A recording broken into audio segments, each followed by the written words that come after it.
marxistas-leninistas. Entonces, el proyecto Llambias quedó allí escondido hasta que, pasados los primeros tiempos de la revolución, que entonces calificamos de la revolución libertadora, se dio a conocer muy poco. Tiene bondades, porque Llambias era un muy buen jurista, en otros temas acierta, y en esto se queda con una responsabilidad subjetiva donde la culpa es todo y debe demostrarse de una manera firme, acabada. De lo contrario, el dañador no responde. Pasan los años y el Código Civil argentino recibe una de las reformas más importantes, más beneficiosas, más logradas, que fue la del profesor Guillermo Borda. El profesor Guillermo Borda, a quien frecuentamos mi mujer y yo muchas veces en Santa Fe y aquí en Buenos Aires, era un jurista completo y sobre todo de mucha libertad de pensamiento. Él no se sentía vinculado por el pensamiento de un sector u otro, aunque políticamente pudieran ser afines a su pensamiento. Y Borda fue el que incorporó la buena fe, porque ustedes saben que la buena fe no estaba en el Código Civil. Y cuando a algún jurista le preguntaron por qué Vélez dejó la buena fe, no dudó en contestar: porque la buena fe es una idea equívoca que tanto puede interpretarse en este sentido como en aquel. Porque la buena fe puede ser la que da pie a conductas maliciosas y perjudiciales, porque la buena fe... Hoy hay coincidencias entre los autores en decir que la buena fe es el poderosísimo reflector que ilumina todo el derecho privado. En el código que entrará en vigencia a partir del 1 de agosto, si es que no ocurre una catástrofe que lo impida, en el derecho privado, en el nuevo Código Civil y Comercial, la buena fe está citada más de 12 veces. En la parte general de los actos jurídicos, en la parte de los contratos en general, de los contratos en especial, de los derechos reales, en todas partes, porque la buena fe es el poderoso reflector. Yo no me canso de decirlo porque ha habido coincidencia en los últimos tiempos. Y fíjense, se decía, eso es una idea peligrosa porque da pie a justificar los apartamientos, los incumplimientos. Sí, incumplí, pero lo hice de buena fe. Sí, no pagué, pero... La reforma de Borda incorpora la lesión, vale decir, esa posibilidad de anular o reformar un contrato porque hay desequilibrio. Un contrato oneroso donde una parte saca demasiadas ventajas frente a la otra, se aprovecha. Y la idea es que los contratos deben nacer en equilibrio, en armonía. No se puede una parte aprovechar de la otra, porque esto es un abuso, es una antijuridicidad. Entonces, esta idea de lesión fue difícil de admitir. Muchos juristas tradicionalistas dijeron: ¿pero por qué? Porque al fin y al cabo la contratación es la obra de dos hombres, iguales y libres. ¡Qué mentira! La mayoría de los hombres que contratan no son iguales. Uno tiene más poderío económico, más fuerza de capitales, más posibilidades de imponer su voluntad frente al otro. Y no es tan libre porque muchas veces el contratante está atado por sus necesidades que lo apremian, lo empujan a celebrar el negocio. El contrato, digamos lo contrario, el contrato es muchas veces la obra de dos hombres desiguales y en situaciones diferentes en cuanto a necesidades económicas, patrimoniales, y por eso hay que trabajar para que sea un negocio hecho de buena fe, sin abuso, sin aprovechamiento, sin lesión. Antes de Borda no existía la lesión y se justificaban los aprovechamientos.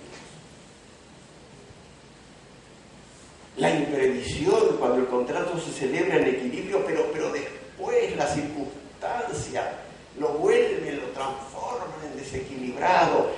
perjudicado puede, señor juez, caramba, yo hice esto aprovechando el equilibrio y ahora estoy en una situación de inferioridad económica.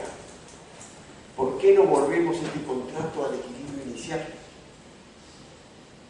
Casi parece que hoy en día ponderar y resaltar estos institutos está de más.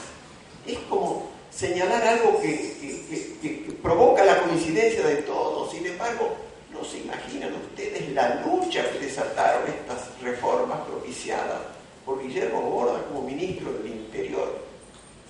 Ministro del Interior de Onganía, que no nos gustaba. Pero Borda supo separar su carácter político de ministro de Onganía de su carácter de reformador del Código Civil. Y lo hizo muy bien y logró el apoyo de la gran mayoría de los juristas argentinos.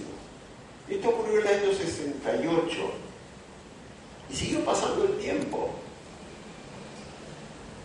Toda la década del 70, el 80, fíjense, 20, 30 años, donde la pretensión de actualizar un código que es del siglo XIX, que está envejecido, que ya no responde a la realidad, que fue una obra eminente, no fue una obra que podamos tachar de económicamente aprovechadora, no, eran otros tiempos.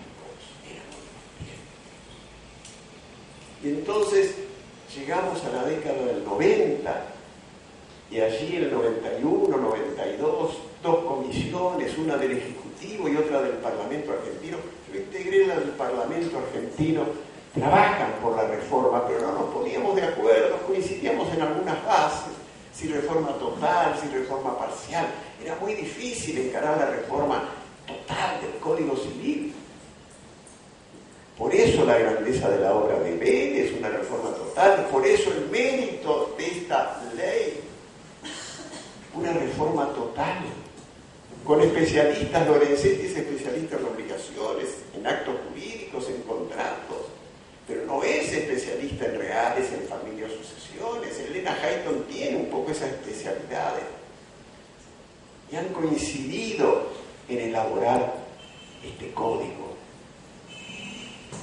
Llegamos a esos años donde los proyectos se preparan con reformas parciales, logran alguna aprobación y otros desencuentros. Parece que los tiempos no son los propicios todavía.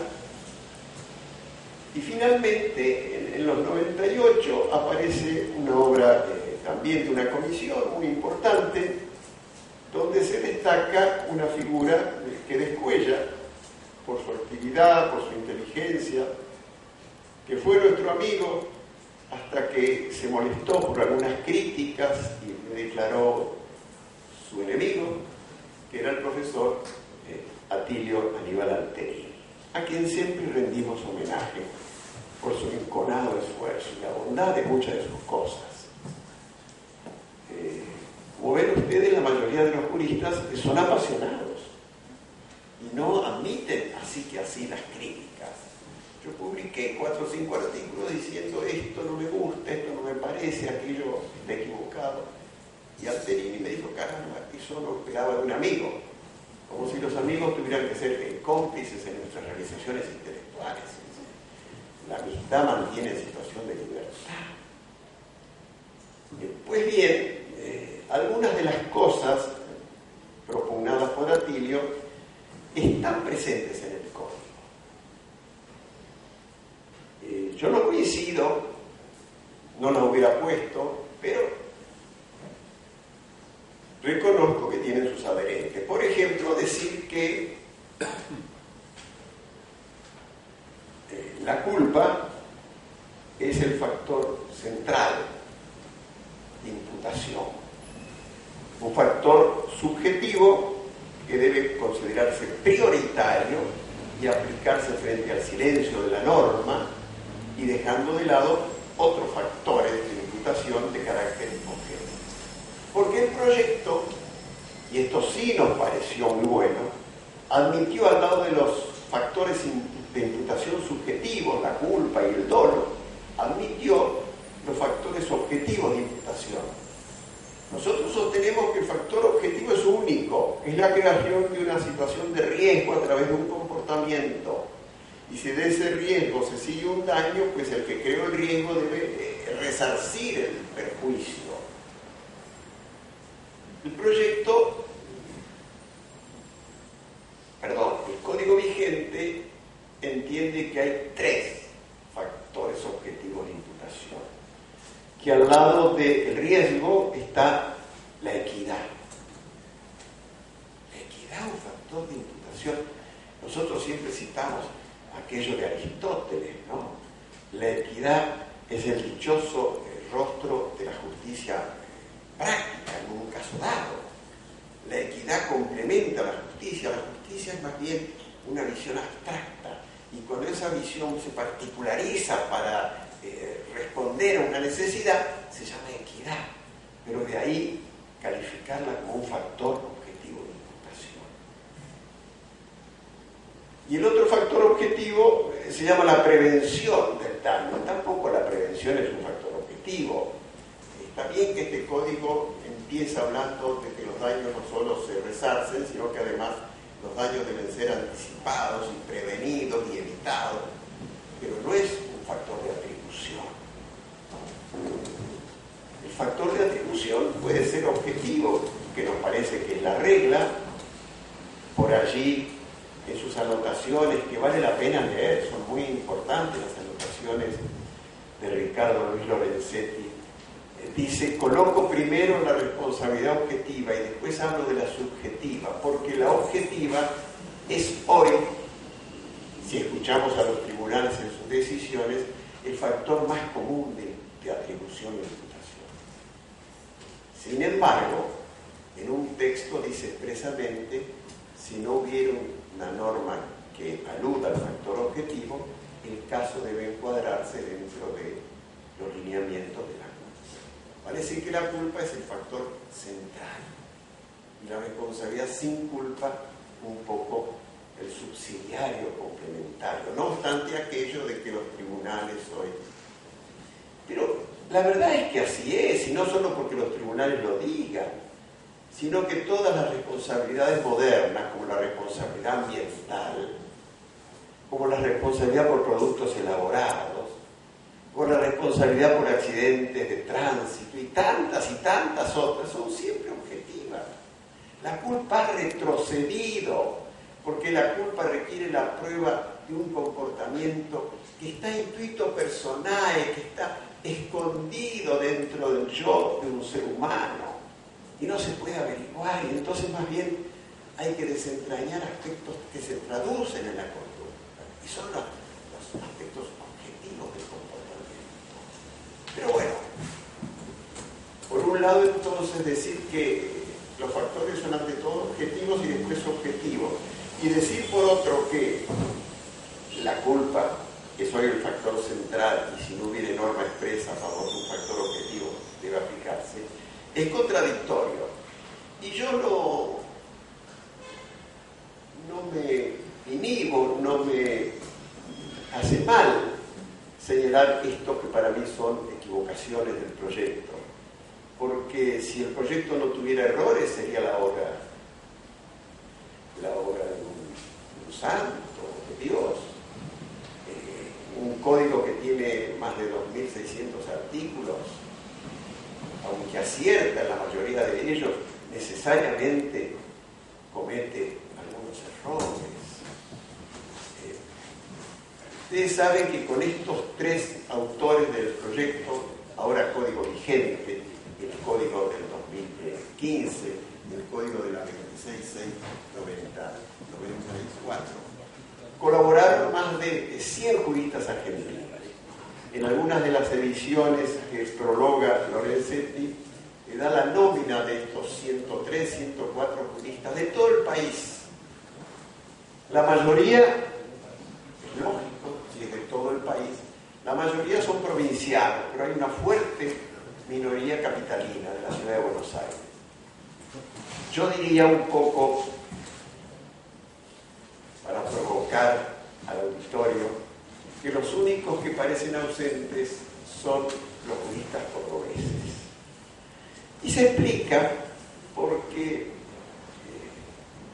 el amor, yo diría la adoración de los juristas cordobeses por don Dalmacio Vélez Arfiel, nacido en un pequeño pueblo de la serranía, ya por 1800, era tan grande que se opusieron ahincadamente a la reforma.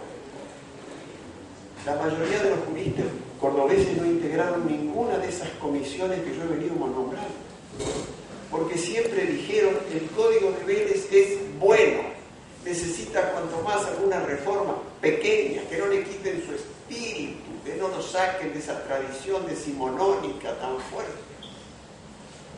Y entonces, solo juristas del prestigio de Pizarro, gran jurista como es, Vallespinos y algún otro, se apartaron de la escuela cordobesa, constituida por juristas notables, claro que sí, pero que no aceptaron esta posibilidad de que los argentinos tuviéramos a partir del 1 de agosto de 2015 nuevo Código Civil. Ha habido oposiciones, juristas importantes de la ciudad de La Plata, como el caso de Trigo Represas, juristas importantes de esta ciudad de Buenos Aires, claro que sí, no vamos a hacer nombres, pero también se opusieron. Pero más de 100 aceptamos el proyecto y aceptamos contribuir y concurrimos a las reuniones. Ustedes saben que durante todo el 2012 y 2013, a lo largo y a lo ancho del país, se fueron celebrando asambleas para tratar el nuevo proyecto de Código Civil. Yo concurrí a la celebrada en Córdoba y en la ciudad de Rosario. Y es notable, había entre ellos muchos juristas que hoy son opositores. No digo aquellos que dicen que si son un gobierno van a derogar la ley del Código Civil. Eso tal vez no, son posturas extremas, pero muchos juristas radicales, conservadores, de posturas muy firmes, aportaron sus expresiones, su experiencia, apoyando el proyecto de la Comisión Reformadora. Y me gusta recordar que siempre un Código Civil, siempre el cambio, la reforma, la pretensión de imponer uno nuevo, ha despertado pasiones muy fuertes. Esto no es de hoy ni de ayer, es permanente.